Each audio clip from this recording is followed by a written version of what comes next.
ძალიან საინტერესო ეს მინუდა ყველა ვარიანტში მეჩვენებინა ყველასთვის აი ხა არ ვიცი რამდენად ჩანს არის 120 გრამიანი სპეციალურად დავაფარებ ფირმას ხელს იმიტომ რომ თუ რამეს ტვიდულობ ასეც ამ ფირმის ყველაზე მეტად მომწონს იმიტომ რომ აი თუ ქვემოთ ხედავთ ალბათ რომ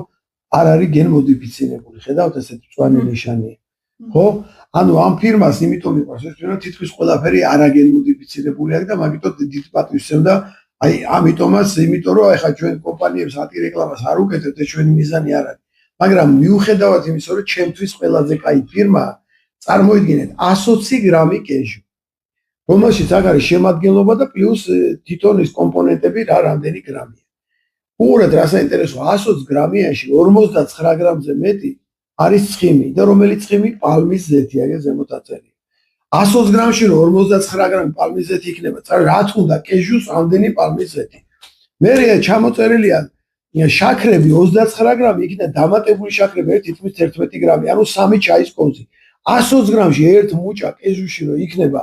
3 ჩაის კონზი შაქარი 59 გრამი პალმის ზეთი წარმოიდგინეთ რას ჭამ და რა პრობლემაა ხო იმიტომ ვიძახ ხოლმე რატო არის ერთ-ერთი მთავარი ფაქტორი ხო იმიტომ რომ პროდუქტებში რომელშიც შედის ემულგატორები ზუსტად იგივე პრინციპი შეხედავთ თვითონ არაფერი თქოს კაი რამე უნდა ვჭამ თქვა ნარი ყველი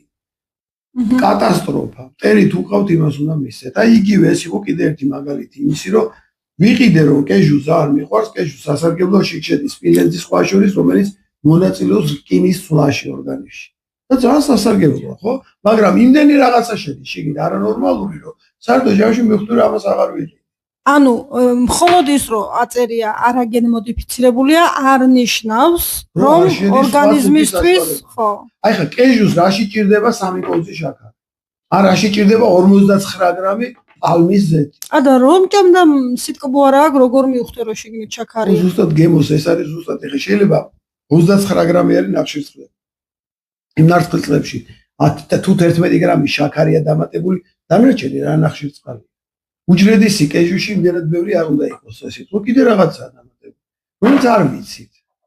ამიტომ გეუბნებით რომ ყოველთვის წაიკითხეთ თუ ნატურალური პროდუქტებში არაფერი არაა დამატებული შეიძლება ჭამო თუ რაიმეს კითხულობ რაღაცა და კეჟუ ხო ხილს რა უნდა დაამატო რატო რა ისე არ იჭმევა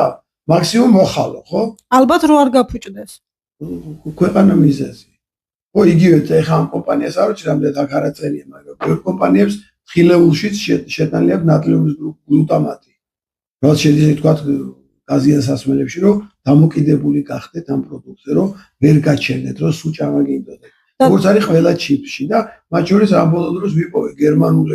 გერმანული ხილეული ვნახე რომელშიც შედიოდა ნატრიუმის გლუტამატი და მალტოდექსტრინი ან მალტიტი და ესეთები რო არის დამატკობლები არ აწერია ეს სხვა პროდუქტს გულისხმობ ხო შეიძლება ხო და დამატებული შაქრები რა არის და თქვა 29 გრამი იქნება დამატებული 11 გრამი 10.8 არა კითხვა სხვა არის მალტიტი და მალტოდექსტრინი თუ არის ის კარგია თუ არა პირიქით